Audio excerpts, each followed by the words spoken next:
Suami memandang ruhnya istrinya. Ruhnya wanita itu Kak, semakin tua makin cantik Kak.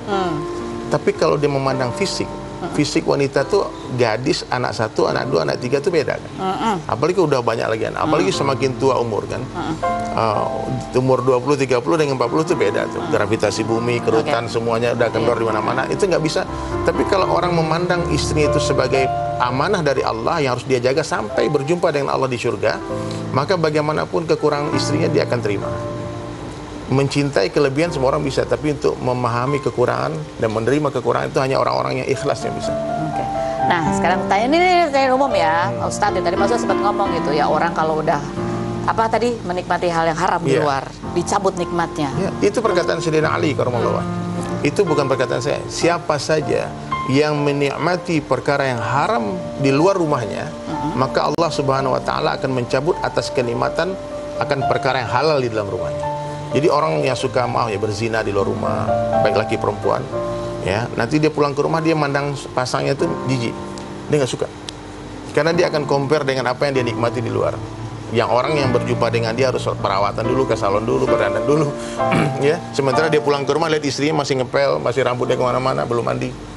Jadi itu dicabut nikmatnya. Cabut. Maka solusinya apa? Orang yang sudah terlanjur hilang rasa itu.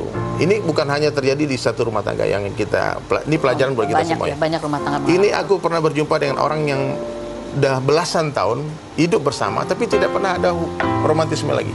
Mereka tidak pernah berhubungan suami istri lagi. Tapi masyarakat masih memandang mereka sebagai suami istri karena kalau kondang mereka gandengan tangan, kalau kemana-mana mereka bersama. Itu banyak terjadi di kota. Tapi mereka tidak pernah lagi ini, karena laki-laki sudah ada yang di luar, yang perempuan pun sudah punya pacar di luar.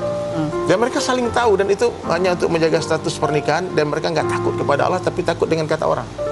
Makanya di dalam Islam itu ada solusi yang namanya perceraian. Perceraian itu bukan maksiat, perceraian adalah sebuah perkara yang halal, tapi Allah nggak suka. Ya, yang suka perceraian itu syaitan, iblis. Maka dia akan goda itu bagaimana orang bercerai. Maknanya kalau kita lihat orang bercerai Kak, itu bukan maksiat dan bukan dosa dan tidak perlu taubat istighfar. Karena itu bukan maksiat. Bercerai itu solusi. Ketika pernikahan sudah tidak lagi memberikan kebahagiaan, ketenangan, maka solusinya di dalam Islam ada perceraian. Dan perceraian itu Kak, mesti dengan cara yang indah. Jangan kasih, kalau kata para ulama ya, jangan kasih tahu pasanganmu kau tak cintai dia. Kasih tahu walinya. Jadi kalau aku pernah tonton video di YouTube, di TikTok juga, ketika seorang ayah menangis menikahkan anaknya dengan calon suaminya, dia katakan, wahai anakku, putraku, calon menantuku, bila suatu hari rasa cintamu kepada anakku telah hilang, tolong jangan kasih tahu anakku, jangan kau buat anakku menangis. Kau kasih tahu aku akan datang menjemput anakku ke rumahmu. Jangan, nih seorang ayah anaknya dilukai, disakiti, itu gimana Kak? Tapi mungkinkah sebenarnya misalnya kalau sudah dicabut nikmatnya yang halal di dalam rumah, itu bisa kembali lagi gimana caranya? Ada nggak caranya Pak Ustadz? Iya, taubat nasuha. Kalau itu belum terjadi talak 3 ya. Oke. Hari ini Kak, orang sudah talak 3 Kak, udah aku cerai kamu. Di mana-mana ngomong orang, oh cerai, aku cerai kan. Talak 1000. Itu haram, dia mediasi. Tidak ada rujuk lagi Kak, kecuali perempuannya nikah dulu dengan orang lain, muhalil. Nah, setelah dinikah, dia cerai, dia baru boleh rujuk lagi. Dan semua itu berarti kembali kepada niatnya. Apakah niatnya mau ngikutin emosi atau niatnya untuk yaitu tadi menjaga pernikahan, Yang penting jangan pernah mengambil keputusan ketika marah. Ketika mengambil keputusan ketika emosi, pasti menyesal. Pasti menyesal Kak.